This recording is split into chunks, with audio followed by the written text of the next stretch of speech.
हाँ mister Matthew, आप आज की बोर्ड ऑफ डायरेक्टर्स की मीटिंग को थोड़ा पेंडिंग कर दीजिए, डिले कर दीजिए मीन्स। तो और जितने प्रोजेक्ट्स के हेड हैं इंटरनेशनल प्रोजेक्ट्स के, उनको बुला लीजिए ज़रा।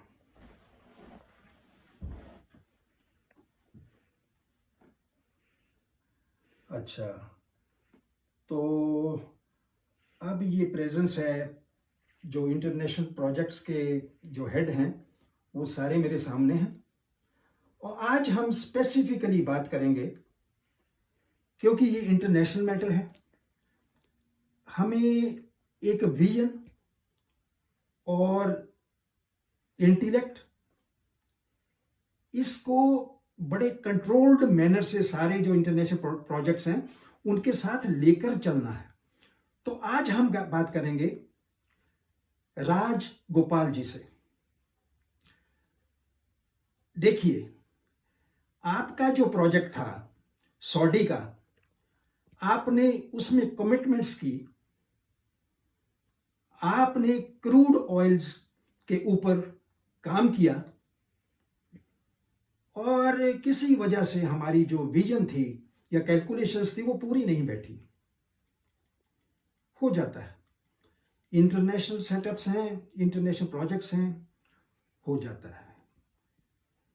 कई बार हमें नहीं पता लगता और हमें और एफर्ट्स करनी चाहिए उसके ऊपर। लेकिन राजगोपाल जी, आपने किया कि कमिटमेंट्स के बाद जब वो आपके प्रोजेक्ट ने बेनिफिट्स शो किए, प्रॉफिट शो किए, तो आपके 500 करोड़ कम रह गए। अब आप सुनिए कि 500 करोड़ कम तो रह गए, लेकिन उसमें आपने अपने सेंटिमेंट्स को अपर प्लेस देके इंटेलेक्ट और विजन को पीछे कर दिया और आपने अपनी कमिटमेंट्स तोड़ दी, आप पीछे आ गए। बहुत बड़ी बात है।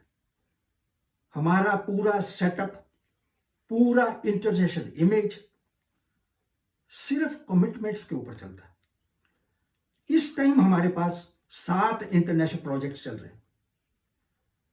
अगर आपके प्रोजेक्ट में हमने 500 करोड़ खोए, दूसरे 6 प्रोजेक्ट्स में हमने मोर देन 1000 करोड़ से ऊपर हमने उनमें प्रॉफिट्स किए, कोई बात नहीं।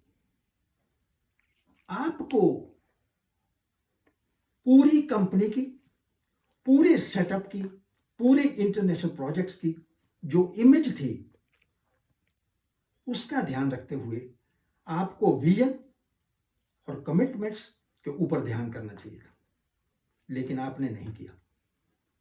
आपने सिर्फ एक सेंटिमेंट्स के ऊपर, लॉस को देखते हुए, अपनी कमिटमेंट्स को इग्नोर करते हुए, अपनी कैलकुलेशंस जो गलत हुई या कुछ भी क्रूड ऑयल की जो कैलकुलेशन थी, आप वहां तक नजर नहीं दौड़ा सके, या कोई भी इंटरनेशनल सेटअप्स में गड़बड़ हुई तो उससे ये हुआ।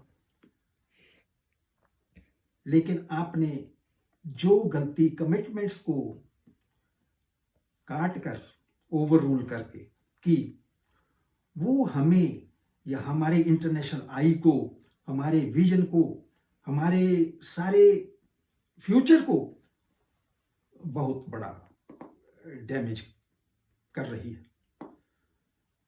तो मैं ऐसा करूंगा कि अब तो मैं इनको डिस्पर्स करता हूं आप लोगों को। और मिस्टर मैथ्यू, आप अभी बोर्ड ऑफ डायरेक्टर्स की मीटिंग बुलाइए, उसमें हम डिसाइड करेंगे कि क्या किया जा सकता, and do it very quick.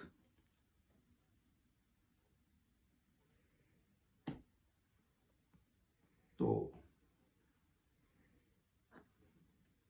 अच्छा, तो आ गए लोग, वेरी गुड।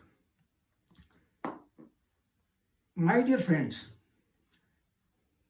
ये राजगोपाल जी का जो प्रोजेक्ट था सऊदी अरेबिया का क्रूड ऑयल के ऊपर, वो कुछ कैलकुलेशन गलत रही या कुछ भी हुआ, we can ignore that. But जो फाइनल डिसीजंस हुए या जो उन्होंने कैलकुलेशन करके अपने सेंटिमेंट्स को ऊपर रखा, इंटेलेक्ट और विजन को उन्होंने नहीं ध्यान दिया,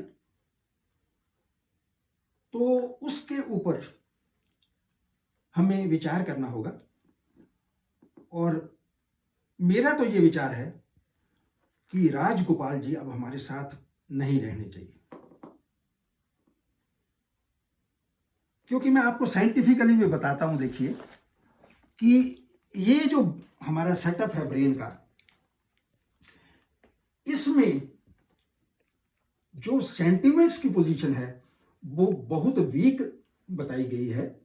जो इमोशंस हैं उनको हमने बहुत परे रखा है, लेकिन जो इंटेलेक्ट है, इंटेलिजेंस है, उसकी जगह बहुत ऊपर है, क्योंकि वही विजन कैलकुलेट करती है, वही कमिटमेंट्स को देखती है, वही आगे प्रोजेक्ट्स को क्रिएट करती है, डेवलप करती है, इन्वेंट करती है। तो आप देखिए कि अगर हमारे जो इमोशंस हैं वो हावी हो गई, और हमने कहा कि प्रॉफिट जरूर होना चाहिए था, लेकिन कमिटमेंट्स जो पूरा फ्यूचर समेटे हुए बैठी हुई हैं उनको हम भूल गए, पूरी विजन को भूल गए, और आने वाले लोग जो हमारे साथ इतने जुड़े हुए हैं, जिनकी लाइफ्स हमारे साथ चल रही हैं, उन सबको भूल गए। क्योंकि कमिटमेंट्स जब टूटती हैं तो इमेज टूट जाती है, इमेज टूट जाती है तो फिर हम आगे के प्रोजेक्ट्स के ऊपर अपना छाती खोल के या ब्लंटली या ओपनली या फ्रैंकली या जेन्युइननेस से खड़े नहीं हो सकते। तो मैंने आपको साइंटिफिकली बताया कि हमारी जो विजन है और हमारी जो इंटेलेक्ट है वो हावी होना चाहिए सेंटिमेंट्स के ऊपर। मैंने ये क्यों बताया कि अदरवाइज तो चीजें वर्बल लगती है आपको, वर्बल नहीं है। तो मैं, अगर आप लोगों का भी सेम डिसीजन है या आप लोग यही चाहते हैं, तो मैं कहूंगा कि आप HR डायरेक्टर को बुलाइए और मैं उनसे रिक्वेस्ट करूंगा कि राजगोपाल जी से रेजिग्नेशन ले लिया जाए। और फाइनेंस डायरेक्टर को बुलाता हूं मैं अभी, उनको कहते हैं कि उनका कैलकुलेशन करके तो उनको हिसाब दे दिया जाए। तो ये हमारा कॉर्पोरेट जो है डिजाइन, उसको शायद थोड़ा सहारा देगा। We can breathe in breathe out again, क्योंकि मुझे तो बहुत बुरा लगा। बड़े बड़े कॉर्पोरेट हेड्स जो हैं, जो दुनिया को चलाते हैं, वो कमिटमेंट्स को कभी नहीं दांव पे लगाते, कभी भी। तो मैं आज का सेशन यही खत्म करता हूं, और आगे से जितने कॉर्पोरेट या प्रोजेक्ट हेड्स हैं उनको इससे लेसन लेना चाहिए, और मैं भी इससे लेसन लूंगा। मैं कोशिश करूंगा कि हम ऐसा कदम दोबारा अपनी लाइफ में ना उठाएं। थैंक यू, नमस्कार।